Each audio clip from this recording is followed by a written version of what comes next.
Welcome to SSP West Bengal education. আজকে আমরা সামান্তরিকের আরেকটি উপপাদ্য নিয়ে আলোচনা করব। সামান্তরিকের এই উপপাদ্যগুলি বুঝতে গেলে সামান্তরিকের ধর্ম সম্পর্কে জেনে নেওয়াটা খুব প্রয়োজন। যারা এখনও পর্যন্ত ভিডিওগুলি দেখোনি আগের সামান্তরিকের ধর্ম সংক্রান্ত, তারা ভিডিওগুলি দেখলে তোমাদের এই উপপাদ্যটি বুঝতে সুবিধা হবে। তাহলে বলা হচ্ছে সামান্তরিকের কর্ণদ্বয় পরস্পরকে সমদ্বিখণ্ডিত করে। তাহলে প্রথমে আমাকে উপপাদ্যটি করতে গেলে আমাকে ছবি এঁকে নিতে হবে একটা। তাহলে প্রথমে আমরা একটা সামান্তরিক অঙ্কন করব। এখানে আমরা একটা সামান্তরিক অঙ্কন করলাম। এবার এটার নাম দেব এ বি সি ডি এবং আমরা কি করব, কর্ণ দুটোকে যোগ করব, মানে বি এর সাথে ডি পয়েন্টকে, তাহলে বিডি কর্ণ চলে এলো, এদিকে হচ্ছে এসি কর্ণ, এবং বিডি এসি কর্ণ পরস্পরকে ও বিন্দুতে ছেদ করেছে। তাহলে যখনই আমরা উপপাদ্য করি তখন প্রথমে আমরা কি লিখি, যেটা দেওয়া থাকে অর্থাৎ প্রদত্ত।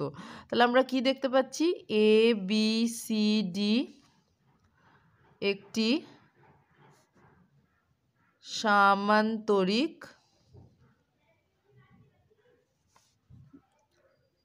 যার এসি এবং বিডি কর্ণ, এসি এবং বিডি কর্ণ পরস্পরকে কোন বিন্দুতে ছেদ করছে, ও বিন্দুতে। পরস্পরকে ও বিন্দুতে ছেদ করেছে। এবারে আমাদেরকে কি করতে হয়, প্রদত্ত যেটা দেওয়া ছিল ছবিতে সেটা লিখে দেওয়ার পরে আমাদেরকে লিখতে হয় প্রমাণ কি করতে হবে। তাহলে প্রমাণ করতে হবে যেহেতু আমরা জানি যে সামান্তরিকের ধর্ম পড়ার সময় জেনেছিলাম যে এটি সামান্তরিকের দুটি কর্ণ যখন পরস্পরকে সমদ্বিখণ্ডিত করে একটি বিন্দুতে, তখন এ ও সমান ওসি আর এদিকে বি ও সমান ওডি হয়। কিভাবে হয় সেটাই প্রমাণ করতে হবে। তাই যেহেতু আমি আগেই লিখে দিয়েছি যে পরস্পরকে তারা ছেদ করছে, তাই প্রমাণ করতে কি হবে, আমরা এটাও জানি তারা যখন সমদ্বিখণ্ডিত করে একে অপরকে তখন এ ও সমান ওসি হয় আর বি ও সমান ওডি হয়। তাহলে প্রমাণ কি করতে হবে, যে এ ও সমান ওসি এবং বি ও সমান ওডি। যদি এটা আমি প্রমাণ করতে পারি তাহলেই প্রমাণ হয়ে যাবে যে তারা পরস্পরকে সমদ্বিখণ্ডিত করে। বোঝা গেল? তাহলে এবার আমি সরাসরি প্রমাণে যাব। যখন আমি প্রমাণ করছি তখন আমরা কি দেখতে পাচ্ছি, কিভাবে করব দেখো, দুটো ত্রিভুজকে নেব। একটা হচ্ছে ত্রিভুজ এ ও ডি, মানে এই ত্রিভুজটা। আরেকটা ত্রিভুজ নেব ত্রিভুজ বি ও সি, মানে এই ত্রিভুজটা। এই দুটো ত্রিভুজকে নিলাম। তাহলে এই ত্রিভুজটা অর্থাৎ এ ও ডি এবং ত্রিভুজ বি ও সি এর মধ্যে আমরা একটা জিনিস খুঁজে পাবো, একটা কোণ খুঁজে পাবো। কি দেখো, ত্রিভুজ এ ও ডি এবং বি ও সি এর মধ্যে আমরা যদি একটু ভালো করে লক্ষ্য করি তাহলে দেখতে পাচ্ছি যে এই ত্রিভুজটাকে যদি দেখি তাহলে দেখতে পাবো এইখানে এডি বাহুটা আর এখানে বিসি বাহুটা কিন্তু সমান্তরাল, আর এই এসিটা অ্যাজ এ ছেদক রূপে কাজ করছে। তাহলে এডি আর এদিকে বিসি বাহুটা সমান্তরাল আর ছেদক রূপে কে কাজ করছে, এসি। আমি এই দুটো ত্রিভুজের কথা বলছি। তাহলে এসিটা ছেদক রূপে কাজ করছে। তাহলে যখন দুটো সমান্তরাল সরল রেখাকে একটি রেখা দুটো বিন্দুতে ছেদ করে তাকে ছেদক বলে এবং তার ফলে একান্তর কোণ উৎপন্ন হয়। তাহলে এখানে একটি একান্তর কোণ উৎপন্ন হচ্ছে আর এখানে একটি একান্তর কোণ উৎপন্ন হচ্ছে। অর্থাৎ এই একান্তর কোণ মানে একটি ছেদকের এই দুই প্রান্তে উৎপন্ন যে কোণ তারা সমান হয়। তাহলে এই কোণটা এখানে এটা আর এই কোণটা এখানে এটা। তাহলে আমি কি বলবো, এই এ ও ডি আর বি ও সি এই দুটি ত্রিভুজের মধ্যে দুটি একান্তর কোণ উৎপন্ন হলো। একটি হচ্ছে কোণ সি এ ডি, মানে এই কোণটা, কোণ সি এ ডির একান্তর কোণ কোনটা হয়ে যাচ্ছে, কোণ সিএডির একান্তর কোণ হয়ে যাচ্ছে কোণ এসিডি। একটা হচ্ছে কোণ সিএডি, এটার একান্তর কোণ হয়ে যাচ্ছে কোণ এসিবি। এসিবি এই কোণটা,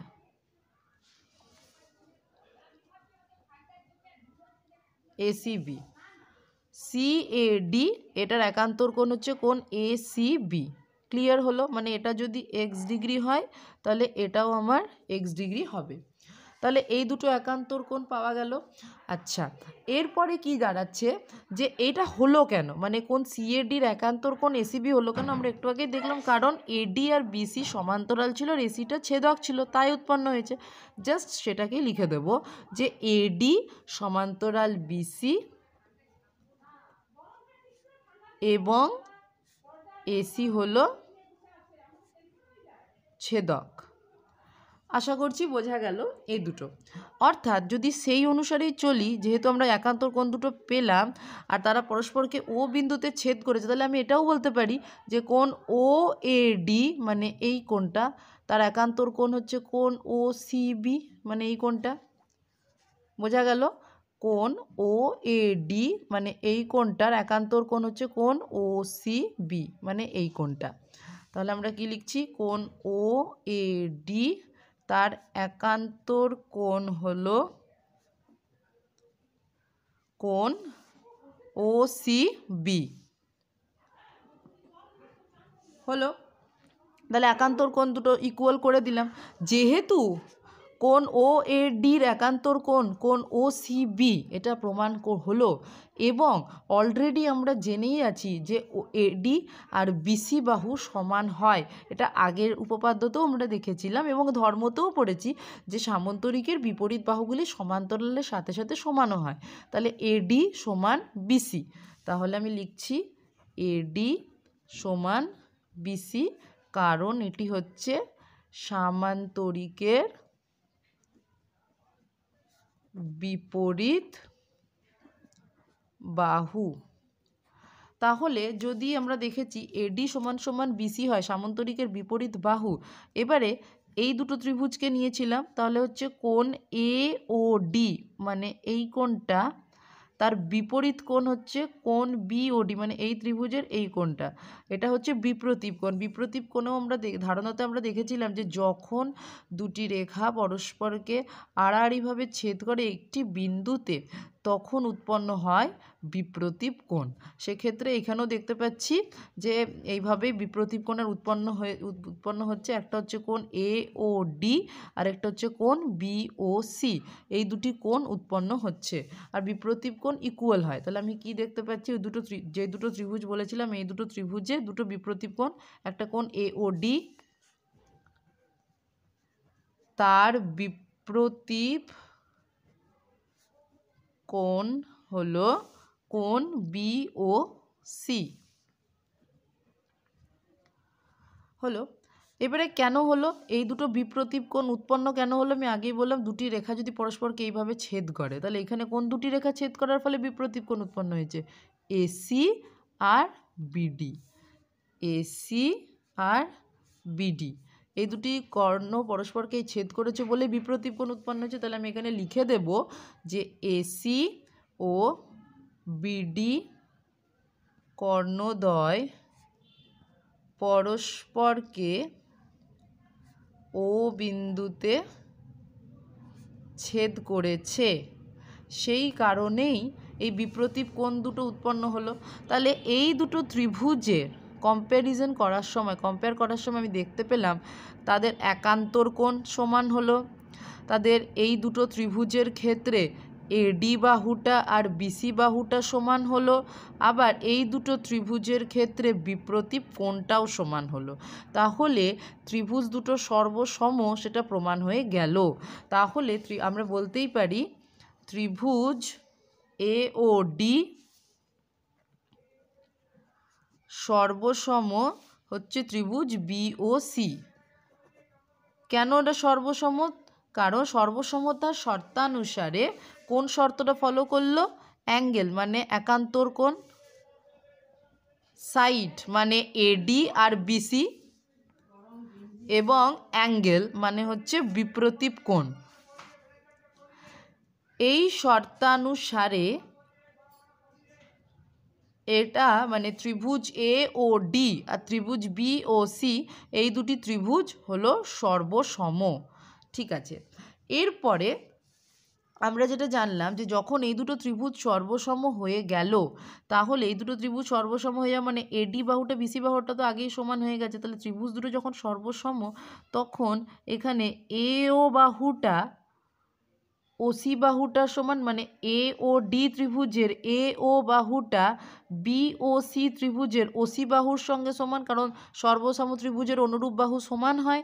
তাহলে আমি লিখতেই পারি এ ও সমান ও সি।